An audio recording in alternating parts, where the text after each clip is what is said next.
Ndi wano mukwano ndaba.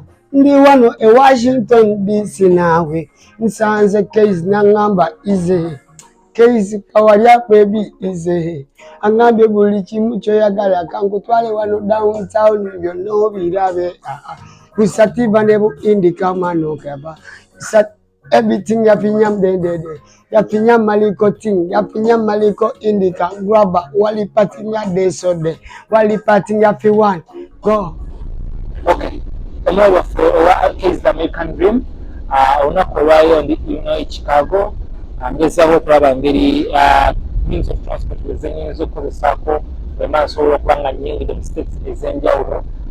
Mweggyeko emmotoka n'ennyonyi n'amazzi tulina other means of transport. Uganda twalina Uganda Railway kati tesimanyi oba wano Chicago baba bagiyita Chicago Railway oba bagiyita batya bagiyita train what bagiyita no one tuli ku Curry. So it's a train station jetuliko. Train stations ez'enjawulo zetusobola okuba nga tutuukako. I'm told you okuva wano paka jetugenda e downtown. It takes as long as 1 hour and 40 minutes. Tusobola okuba nga tukikwasiganya. So basically subscribing to KAIYZ-AMERICAN Dream yenze kennyini kasangawo kaawonawo osobola okuba nti onejjumbira ku mukutu guno gwenditeeka bannayuganda ab'enjawulo ne ba experiences zaabwe ez'enjawulo. YouTube omukutu munene nnyo naye ebikwatagana ku America byonna olina kubimanya ku KAIYZ-AMERICAN Dream. Omanye ensi ya America etambuza etya nga bw'oli mukulaba ebbali business endala zitambula bukwaku era abantu ab'enjawulo amawanga ag'enjawulo basobola okuba nga bakola wabula nga one of the means of transport abantu abatannafuna motoka maybe abatannayiga kuvuga abatannafuna licenses basooka ne bakozesako kweno entambula. Abannayuganda bangi nyo bakozesako when ba student nali mbaddeko mu buses ezimu nga bagamba bali free. It's a metro basically ate ele bagiyita metro so bidifying mu mbeera emu. Chicago obudde buno bali mu experiencinga bagiyita fall then after bagende mu winter then bajjafuna mu break ya summer then mu spring break abana bavayoko then ate ne bagenda mu summer.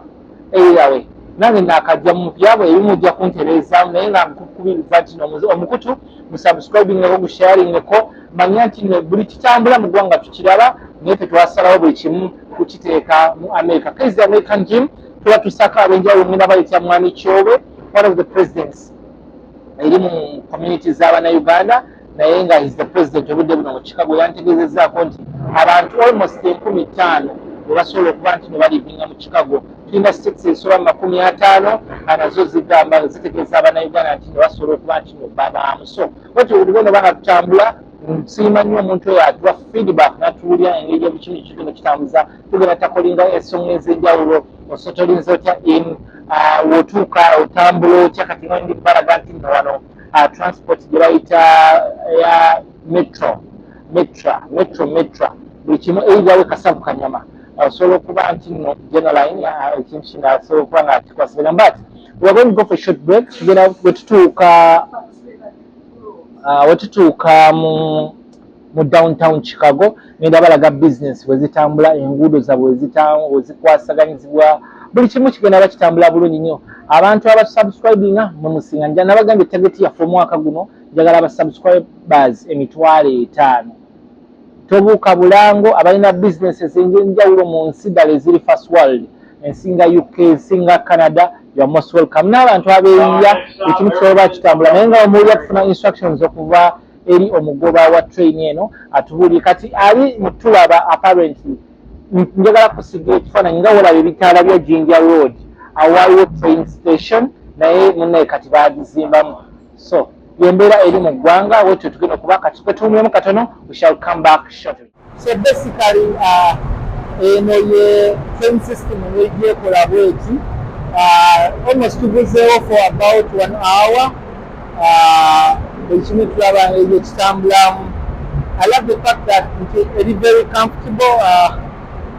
Abantu batuulamu tickets bazipurchasinga prior and of course tulina betusanzeeko abaana b'essomero and it was all good. Abaana b'essomero ne balinira bwereere So basically this is it down in Chicago, Illinois. The train system gyetukozesezza era tugenda tubalaga bisingako awo. Eno train ndala n'eri ndala ate waliwo n'endala. So roughly si bye ebintu byaffe eby'e Kampala nti Uganda Rail omu yalyako oludda. I think baministers baffe abali ku byenguudo and works byonna balina okuba nga bamanyi system eno naddala ku numbers ng'egyesiyongera okugweyinga mu kibuga Kampala almost every day million 3 z'abantu 3 n'omusobyo ziyingira okujja. So basically in a nutshell, this is the train system. Beti bwekola 1 2 3 4 5 6 7 8 9 12 trains ezikola wanene wetuli downtown Chicago zigenda mu routes ez'enjawulo. So basically kimadde mbagamba nti n'Abannayuganda twetaagayo system bweti ebenga etukolera kubanga abantu bangi nyo over 3 million people bayingira mu kibuga Kampala.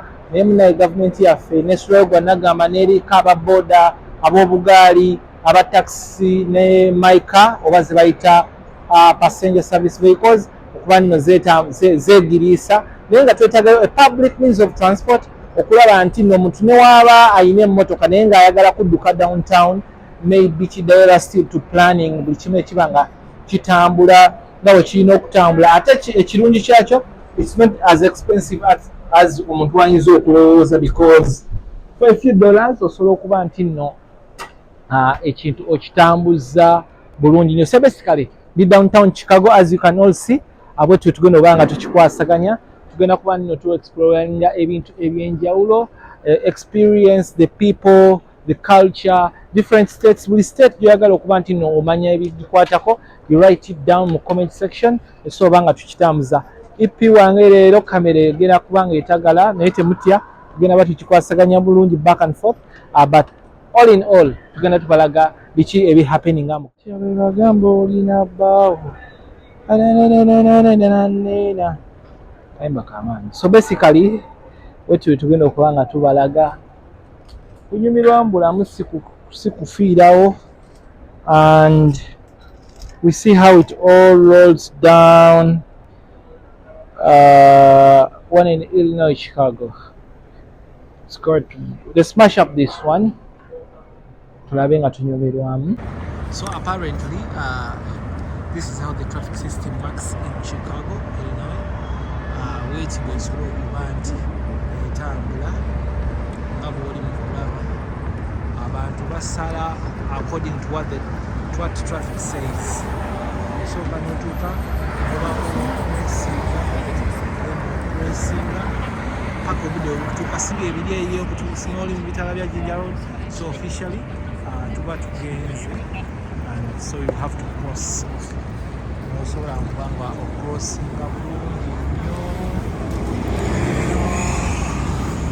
babangi omawole mumala ababangi emmotoka zosiba zirina okukula nobanga etambula mpola mukongolo emmotoka ziba zirina okukula. So oyinza okugamba nti maalo naye nga agaye tuli mu fall olaba so the green anti bwaba abeera kitambula bulungi ekimu kiba kitambula nga bwe kiri abantu bawale mu kutambula budde bwakunyuka ssaawa ziri 10 essaawa ziri 10 train system awo abamba abalinze train zaabwe abalala balinze kuba. So basically tubatambuza this is Chicago.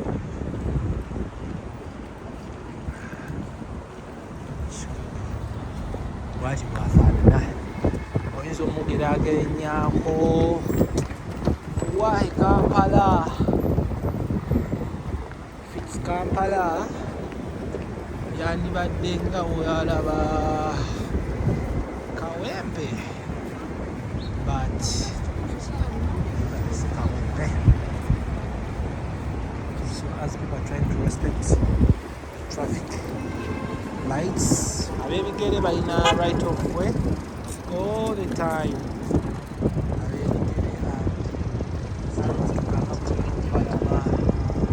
So basically ekibuga bwe kiti bwe kifaanana. Ekibuga ekiti bwe kifaasembyaza ab'ebigere engeri gye bakolamu. Olaba ekibuga kyonna kiri marked wakati, then zebra crossing, tosala ng'obudde tebunatuuka. Bino tebiringa byawandegeya mbw asooseyo yatambula.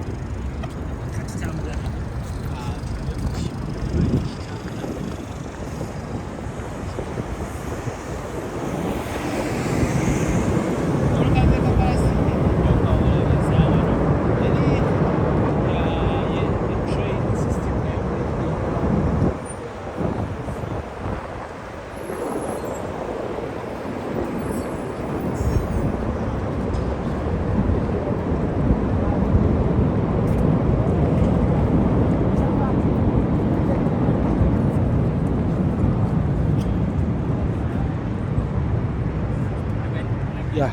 So basically tukyali mu downtown Chicago. Buno obugaali bwe mulaba wano babukozesa eri abantu abakolera ddala mu kibuga wakati nga tayagala kusumburizibwa parking. All you do osobola osasula wano then okapikinga kweno station paka ku station gy'ogenda okukolera, then ku station gy'okolera gy'okaleka ate n'omulala n'akakozesa bwawe kati ompola mpola. Kyewandiise boda gaali. So basically bwe kati ko bwe kakola.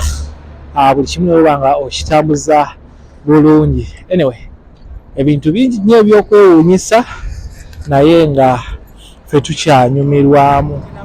What happens to the boat? KAIYZ official, KAIYZ, Facebook, Twitter, Instagram, TikTok. Commercial break, we return shortly. Mbalamusiza nnyo mwenna amanya n'eddoboozi Mande Atigo, Director wa Uganda Diaspora Culture and Tourism Event or Expo. Nkoola buli Munnayuganda ne bakwano baba Uganda bonna abali eyo mu Uganda, US ne diasporas endala zonna okutwegattako ku event yaffe eddako eya Judicate Expo egenda okubeerawo omwaka ogujja wali e Dallas, Texas ng'ennaku z'omwezi July 4 ne 5. Oyo yenna ayagala otwegattako osobola okusasula registration wali ku Post Bank ku Nkrumah Road opposite Cham Towers $300 byokka, era n'essimu kweno kusobola otukubirako singa oba otwetaaga ng'olina n'ebibuuzo byonna.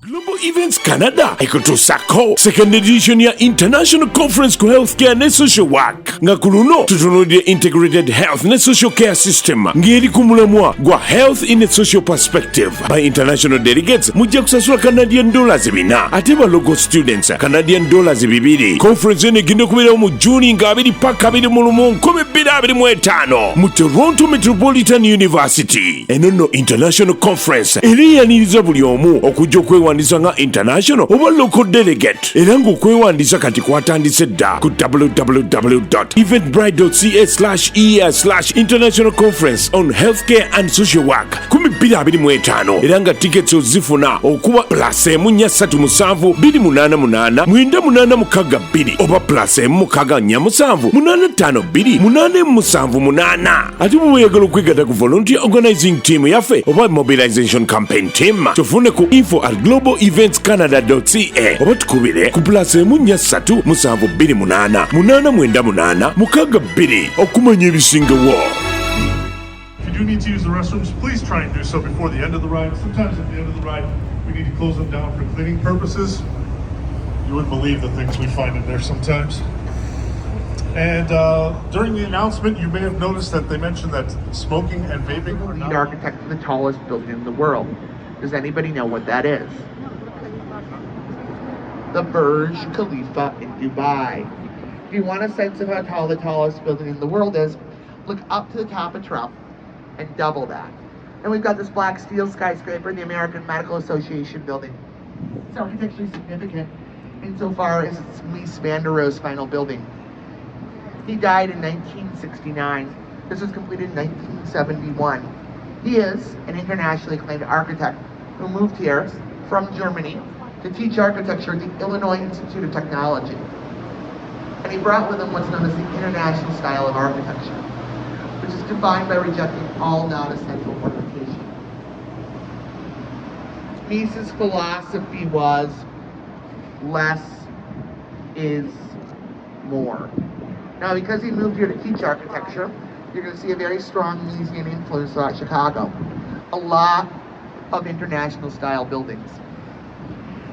Ironically, Bertrand Goldberg, architect of the Marina City Towers, we call them the corncob buildings. Goldberg was a student of Van der Rohe. He clearly rejected the international style. His philosophy was there are no right angles in nature, so there shouldn't be any right angles in architecture. A lot of people are very curious as to how these buildings are constructed. Think of a flower. The elevator is the stem, and each condo is a pie-shaped petal. And they really are pie-shaped. The narrowest part is where you enter the unit, the widest part is the balcony. One piece of pie is a studio, 1.5 pieces of pie is a 1-bedroom, 2 pieces of pie is a 2-bedroom. Pie-shaped condos make for very interesting interior design choices. It was completed in 1967, and in the 60s, people were moving from the city to the suburbs. So they had an idea for a city within a city. When Marina City Towers first opened, it had a movie theater, a bowling alley, a grocery store, a dry cleaner, a couple of restaurants, and a skating rink. They unfortunately had to close the skating rink a few years ago when someone accidentally skated over the edge. I'm kidding, that didn't really happen. There really was a skating rink, I just don't know why it closed. But now I have a sense of who's paying attention and how dark I can go with my humor. Now we have the Reed Murdoch Center, completed in the early 1900s. Now if you look up, there's a clock tower.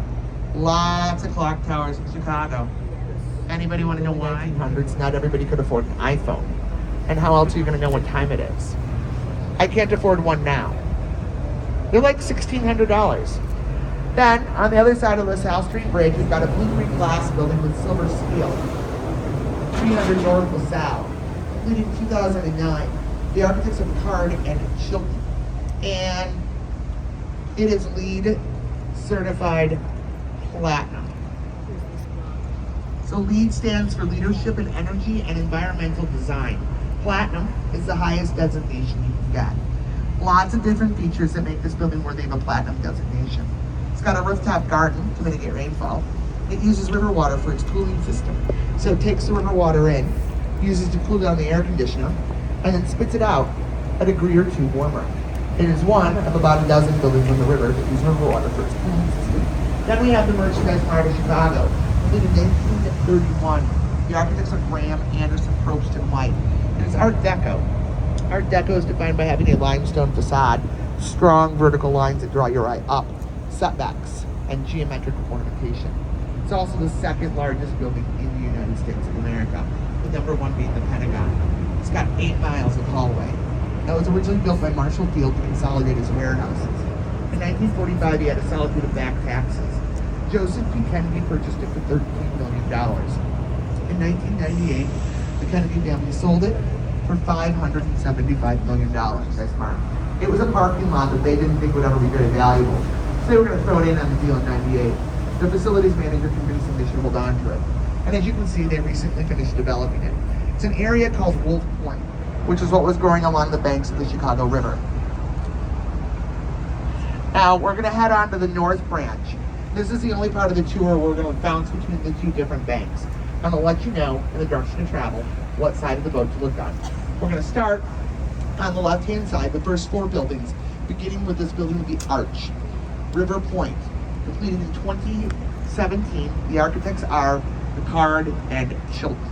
As of 2020, it is LEED certified platinum. Now, I had John Picard of Picard and Chilton as a passenger, and I asked what they did to earn the platinum upgrade. His response was that is both too technical and too boring for either of us to concern ourselves with. Now we've got this white building, the residences. No, over here on the right side, we've got this blue smoke building. So, Embeera bwekiri facility. mu kibuga. Or as we like to say, where the jet set go to sweat. We know that the current members, the former members include Barack Obama, Oprah Winfrey, Michael Jordan, and a family at 87 Morton College. That was completed in 1979, and back then the river was gross with a capital G. So much so they didn't want to look at it. The original construction did not include windows facing the river. The bageza river has come kutunyonyola along, and on the left-hand side we've got Kinsey Park. These are ekibira engeri gye European-inspired bakikolamu warehouses. Papa George buli kizimbe kirina kye kitegeeza and each and every n'engeri gye bakikolamu n'abakontraktazi baabwe be baali baani. If you look at eye level, you can see So, that there's a river walk. abasajja bakola ensi On the river walk in Kinsey Park. In Chicago, they have a huge era zino programu zammwe ez'ensi ne mubwengula called Forever Open Free and Clear. simanyi kye zitegeeza but The specific to Kinsey Park wano is Chicago however, only during bwatyo the day, bwafaanana. must check in with security, and the gated community is not Oli olutindo luvaawo olwo lwolaba eryato we liba lizze luvaawo wena erivaawo ekkubo ne liddawo. Now over here, we've got the red brick building, the riverbank lofts. Excellent example of what's called adaptive reuse. That's when you take a building that's got one function. In this case, it was a printing facility. tugenda beera And you kuno turn it into mpola something mpola. else. In this case, soft blocks. You can always tell adaptive reuse. Omusezibwa waabwe When the dolphin is only kiziramu mu ngeri gy'emunamu. So Now, this whole neighborhood is called the River North. And it used to be a shanty town. But in recent decades, it's become increasingly popular with parents of tiny people. I guess you call them. abantu bawuubira ku bannaabwe Montgomery Ward. bawuubira ku bannaabwe nga balaga nti wano laavu etambula And in addition to a playground, ensi bweti bwegenda okuba nga tugitambula. KAIYZ-AMERICAN Dream gwe mukutu kwoli osobola okusubscribinga n'okukyalinga there's a parking lot for charter tour buses. They're coming into view now in two ways. Only one of residential highway. Kingsbury at the top and Erie on the back. ekibuga ky'e Chicago And this is a rare example of basitaazi bangi abazaalibwa eno e Chicago exposed bangi nnyo nnyo naye ng'omu ku basita bw'obuyinza obamumanyi yazazzeko e Uganda bamuyita Kanye West bamuzaala mu kibuga kino wa state eno. Abantu balaba bali mu kunyumirwamu obulamu bwabwe. glass building with the white concrete corners, the Montgomery, in 1971. Zile bakikola mu 1971. This is one of the final headquarters for Montgomery Ward. That's about 53 years ago. If you know what a Montgomery Ward is, decent amount of you, if you don't know, I'm going to tell you. There's the very first mail-order catalog company in the world, thought up by a Chicagoan named Aaron Montgomery Ward. If you're not familiar with mail-order catalogs, think of it as Amazon in a book. Bakolaga packs ez'enjawulo And earmarking the page. e You're Chicago. ready to place an order, you pick up the phone, it was attached to a wall, and had to be dialed. And then someone would answer on the other end. In addition to Montgomery Ward, we are also home to Sears and Spiegel. Now, in the city of Chicago, we owe Aaron Montgomery Ward a huge debt of gratitude, because we have 26 miles of lakefront property with no commercial development. And it is in part thanks to Aaron Montgomery Ward. In the late 1800s, he had an office on Michigan Avenue, overlooking Lake Michigan, and people were starting to build across the street. So he found a very early plan for the city of Chicago, designating that area as forever open, free, and clear for all. And then he spent 20 years suing people, presumably his friends, to prevent them from building on the property. He later said if he never didn't take that long, he wouldn't have done it. We are forever grateful that he Ala did. tuli ku The boat property is a cruise. grand park. And Etulambuza city y'e Chicago yonna. it's where you can find Buckingham Fountain, jazz, and Osobola okuba blues, ng'olaba alabako Chicago, mpola munnaye. of course, Lala. Awotwaliriza shift. I'm certain that's exactly what Aaron Awo did. eringa abasajja engeri gye bakola ebintu On the other side of byabwe. the bridge is the former Montgomery Ward where Chicago Avenue the building broke its esezibwa own omulala name. gwe tuliko. It was completed in the 1920s, at which point in time it was the Chicago largest Avenue. concrete building in the United States of America. Esezibwa omulala. In the prairie style of architecture, which we associate with Frank Lloyd Wright, which is defined by being low to the Etugenzeeko nga ground, bw'omulaba strong, Chicago Avenue. and horizontal lines. Nayo esituka n'evaawo then They neddawo. renovated it in the early 2000s. They got hundreds of pairs of roller skates. The old tiny to key. It was part of your uniform. If you worked in the warehouse at Montgomery Ward, you were expected to roller skate. Abasajja baazimbira ddala ku And mazzi. down the hallway for quicker Si orders. yaabwe. I used to make a joke that no one would roll in Congo that. Tribune awanti obedde naye nga kitegeeza yeringa new vision yaabwe eyo oba UBC ya Chicago We are Tribune. turning the boat around. Yes, We've reached the Chicago. point on the yelinga new north vision plan. yaabwe We talk about everything when we talk about architecture. yebukedde And yaabwe that's new by vision design. yaabwe I UDC will do the yaabwe history portion of the tour. amawulire gaabwe This is also a good time if you agajja want to visit the bar. ofisikali You will naye hear nga bwe batyo wherever you go. storage houses we ziri wotereka There's ebintu even byo speakers in the ng'osenguka bathroom. oba oyagala With that, kuvaawo something I'm bintu going to jump ebyenjawulo right in ng'oli mu kulaba because I love Chicago history. I like to say omukyala ali mu tunyumirako ebyafaayo bya has been Chicago Chicagoan since they started Chicago. so That said, basically very little of it is appropriate for a river kale architecture. tukyuka If you're ate interested in hearing tuddeyo more, or as I call it, the fun parts, come see me during the break or at the end of the tour, tugenda kugendako mu kuwumulamu and katono I can make recommendations for tukomewo podcasts, including that tukyuka of my own. eddeyo. Now, it's also important to know that we don't know a lot of specifics.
Masavu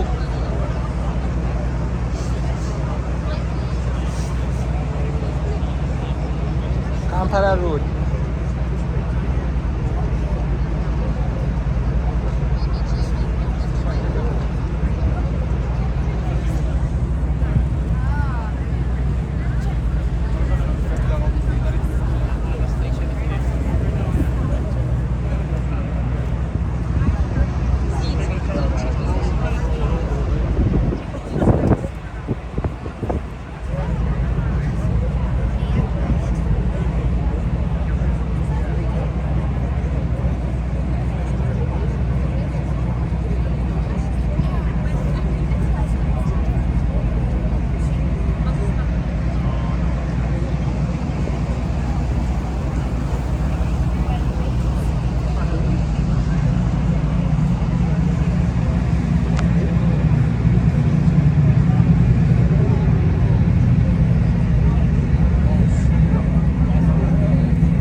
All right, folks, we're going to be resuming the tour shortly.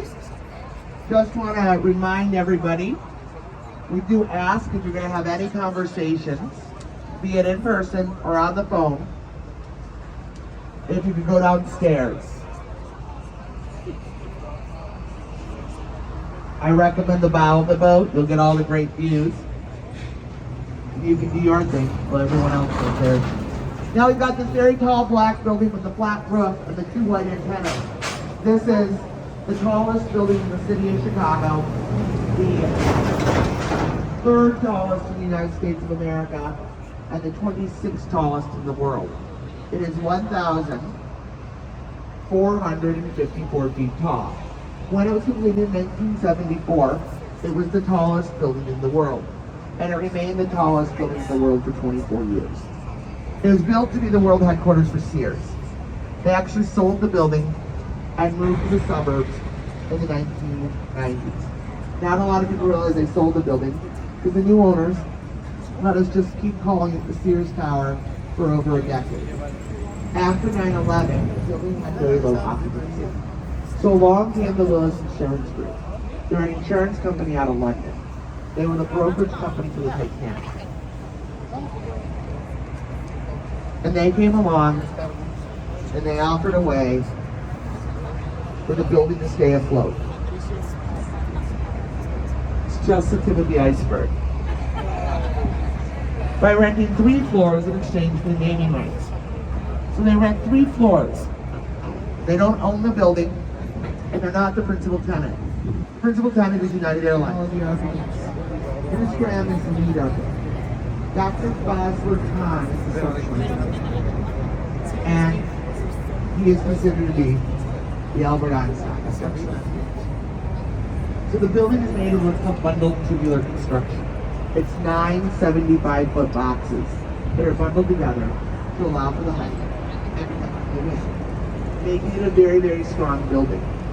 It does sway 18 inches in any direction on a windy day. If you wanted to do to avoid structural damage, like broken windows. But people who work there prefer going to the bathroom on a windy day, and the toilet bowl water is just a splash away. Which some people think sounds gross. I, for one, remember the great toilet paper shortage in 2020. I'll just appreciate it today anyway I can get one.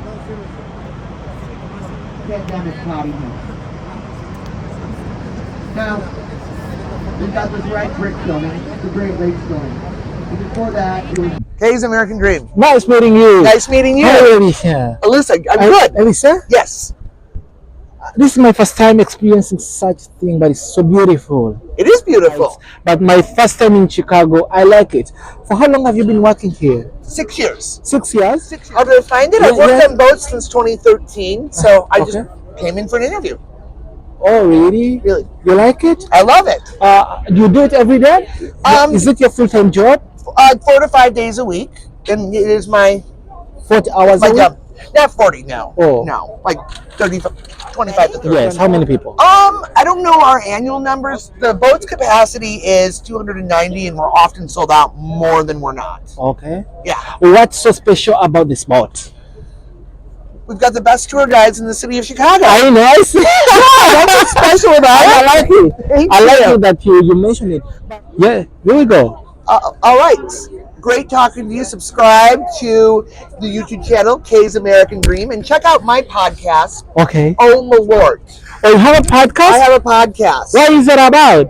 Chicago history. Chicago history? Yeah. Wow. Okay. So Spotify, Apple. That's good. For how long have you been doing it? I started in May of 2023. Just last year? Like it? I like it. I research and You're so learn new passionate things. about Chicago. Yeah, I lived in California for a little bit, in Seattle for a little bit, and I was In born Seattle? Michigan. I've been in California, in LA. Okay, I was in I've Orange been County. in North County. What do you like about California? It was warm. Warm? Yeah, I didn't like a lot about it. What about this Chicago's weather? I grew up in the Midwest. It doesn't faze me. Oh, I work really? here year round. I go on the Are they winter. following you up? I know I have a lot of engagement. Okay. So yeah, I don't know my specific metrics because I don't pay attention to that, but I know that I have a lot of engaged readers at home. Yes. A lot of different people. I gotta get back to work now. Remember, subscribe to KAIYZ American Dream. Okay, thank you. Thank you. I have to take this out. All right, thank you.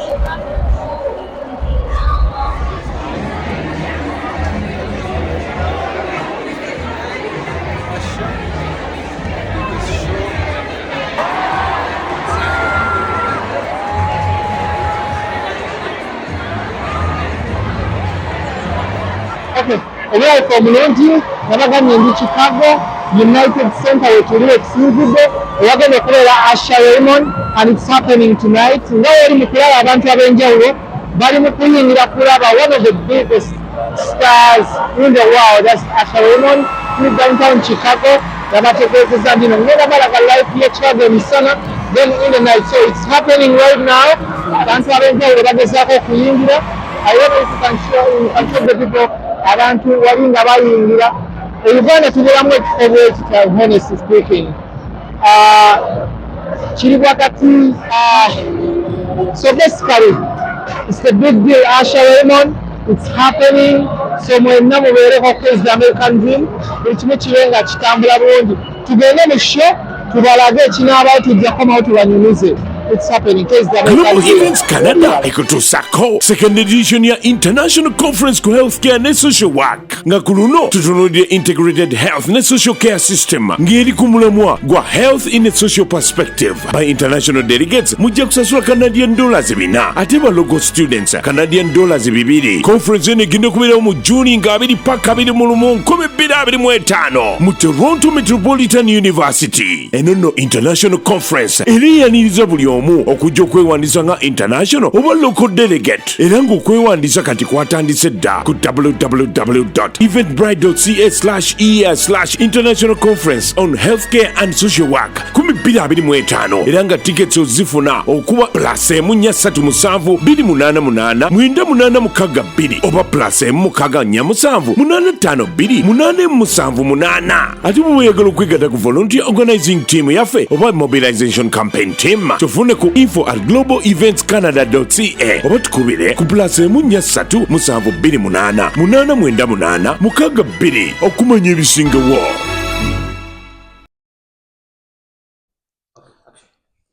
Mbalamusizza nnyo mwenna amanya n'eddoboozi Mande Atigo, Director wa Uganda Diaspora Culture and Tourism Event or Expo. Nkoola buli Munnayuganda ne bakwano baba Uganda bonna abali eyo mu Uganda, US ne diasporas endala zonna okutwegattako ku event yaffe eddako eya Judicate Expo egenda okubeerawo omwaka ogujja wali e Dallas, Texas ng'ennaku z'omwezi July 4 ne 5. Oyo yenna ayagala otwegattako osobola okusasula registration wali ku Post Bank ku Nkrumah Road opposite Cham Towers $3 byokka, era n'essimu kweno kosobola otukubirako singa oba otwetaaga bw'oyina n'ebibuuzo byonna. Akumi.